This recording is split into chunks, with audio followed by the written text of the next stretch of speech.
Hello everyone, I am Dr. Eric Morrison. This is 7 Under 3, and I'll be covering trading education, more specifically Forex trading, using the TC2000 and TradingView platforms.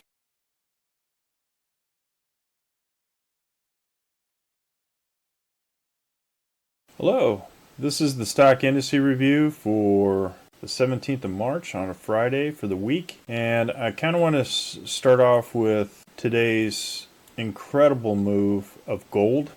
Shot up all the way up until it hit what did it hit? The Z3 excursion here at 1989. About, I think the highest it had was 1989.16, and it stopped right there. Interesting on these Z3 excursions that price responds to it so well. And with respect to that, in pre-market everything was down, and then the dollar decided to collapse. So right now there is a decoupling between gold and the dollar, right? With the Fed focused on all of the bank failures that are out there. It's going to be interesting to see how usually when the dollar goes down, stocks go up. And even with gold going up right now, we're seeing an incredible weakness of the dollar. We're also seeing kind of a head and shoulders action here, the lazy head and shoulders here. So we could have further price action at least to the RL90 or even down to the Z3.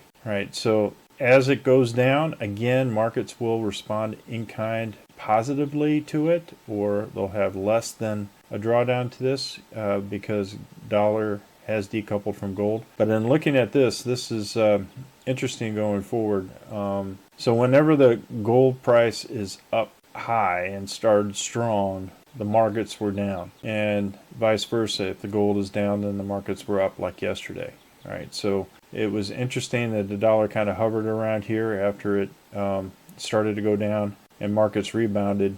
With respect to the longs here that were flagged blue, we had an incredible day here in blue, and then a slight pause. F&GU, also the large caps, same thing, large day and then a pause here. So I'm thinking once it hits that Z3 excursion, if gold goes down, this may encourage the markets to be up on Monday, right? So in this kind of case right here, this was an incredible long day here, and then a pause here. Same thing here, incredible long and then a pause. So if we look at this, green across the board, still green across the board, green across the board, and green across the board. So we'll switch these all to green. So we'll keep these flagged for blue in case there is a downtrend in gold on Monday and an overall upswing on the markets. So we have to see what gold is going to be doing in there. But gold is driving this entire market right now. So we had DRIP, which is oil and gas bear as well. And as you saw, natural gas continued its original decline. We do have a Z3 excursion at 211. So we could continue to see price action going to the downside with respect to oil and natural gas. Whenever there's a decline in the market or a recession, oil prices always decline in kind. And we do have a target of 1.6 for natural gas. So DRIP, which is shorting the market, looks like continued price action to the upside, all green. DRV, same thing, right above the RL 270, also a day swing trade. And if it completes this J-hook, it could continue to go up to the upside. This is the real estate bear 3 times a share. So if markets and the financial markets have any more bank failures this weekend or major problems with other banks like PacWest and Western Alliance, we could see some more price action to the upside. One thing that I think is important is that all of these banks have mortgage-backed securities, including commercial mortgage-backed securities. So if first, they can't have enough liquidity to get to pay depositors for withdrawals. Once the American public starts defaulting on some of these mortgage-backed securities, then we could have some major problems going forward. LABD, again, another J-hook for biotech on bear. A lot of biotechs having problems right now, in addition to a lot of controversies over vaccines and all that. I don't know if the government can continue to fund or fully fund a vaccination program for the populace without some kind of payment. SCO, which is ultra short oil, continued price action to the downside. And if we look at oil, it's around $66 or whatever. Let's see if there's a target for oil to the downside. Yeah, it could complete this J hook here on the half hour. And we do have a target of 59.19. So it's got another $7 to go here for a potential target. So we'll see what happens. S-Dow, one price action to the upside on the short side for the Dow. Oh yeah, it's closing all below the 200. This looks like a bearish flag. No price target though. Now with this metric too either, it's having problems.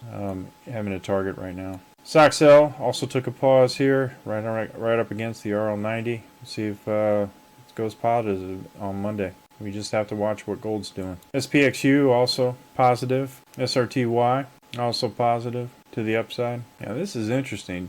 Treasuries has a shooting star here, even though it has a daily swing and a lot of buy, but it looks like it's weakening here. We'll see if the fall in the dollar actually affects treasuries up there. So you might want to take a little pause to find out what is actually going on with the treasuries. Gold after today seems to be the big winner. All right, your small caps, small businesses looks really strong to the upside. Daily swing, everything including the last 30 minutes has a strong potential for the upside or bounce. Silver, good investment this today. Jumped up here and then just rocketed up past this. It does have a current target of 31.37 or 34.64 on the higher time frame. Does have a couple Z3 excursions to get through though before that. Just looking at Bitcoin, boy did it jump up. It jumped up huge here. This was a good actual trade to the upside for the Bitcoin strategy ETF Pro shares. Nice jump up overall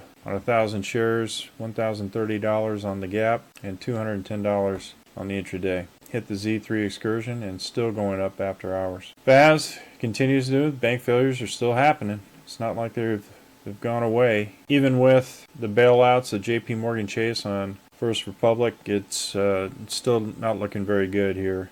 We had overall $1,502 on 1,000 shares in intraday and $818 on the gap. GDXU, which followed gold pretty well. Overall gap up 2170 and intraday 3460 on 1,000 shares. So this is a fantastic trade going into today. So gold was incredibly strong, and just looking at one of the stocks, Barrick Gold, you're looking at an overall $430 profit intraday and $290 on the gap. Gold gapped up, and it looks like $4,970 trade on the gap up and a $2,120 trade on 1,000 shares on intraday. So looking in the Monday, I have all the bullish ones flagged: Bull Z, FNGU, Tech L, TQQQ, Web L, SOXL. All the shorts I highlighted green: DRIP, DRV, LABD, SCO, SDOW, SRTY. TMF is a long, but I'm going to hold off on trading it because it is kind of precarious right now as far as the overall government's backing. TZA, Bitco I have marked, but I don't trade it because it's an unregulated market. GDXU is an up trade, but it's also a hedge against inflation. So for all the shorts up there and the longs, they did well together, so I had coded green. Gold is same as gold. So for all the yellows, SPXU, HEQ, which is silver, FAS, gold, and that is it. Looking at the overall international markets, we see overall down day for every single one of them, including China, which is our biggest adversary and chief competitor. We have a down target of 12,597 on this, another 300 points. For the most part, every single one of them went to the downside. Looking at Japan, it also has a down target of 23,790 from 26,725. Looking at Taiwan, it still has a downward target of 552, another 40 points to the downside, but it was the only one up today. And this is where the majority of our semiconductors for the entire world are built. Looking at Germany, it also has a downward target of 14,246, another 500 points to the downside. And looking at the Aussie, it also has a downward target of 6652 to the downside. So another 200 some odd points. Bitcoin is doing nicely at 27,474, and also its upward target is 28,586. Ethereum is also doing well at 1791.80 with price target at 2336 to the upside. So with inflation, we got higher prices in food too as well. We got a target of 6.82 on corn. Soybeans, we have a downward target of 13.98 to the downside. Sugar also downward target at 18 cents. However, wheat, we have an upward target of 7.88 from 6.99. So food prices may start going up in terms of inflation now that the money supply is growing at least by 300 billion in bailouts for the banks. So as this liquidity becomes available, prices will start getting more expensive. I hope I'm wrong as far as the overall correction and all that, but this is not looking good for the overall U.S. markets, especially when it concerns our currency. So watch this. Once it completes its head and shoulders, we might have a dead cat bounce here off that RL90, and then it continues going down to possibly these lows at 10266. Be careful out there. Look out below.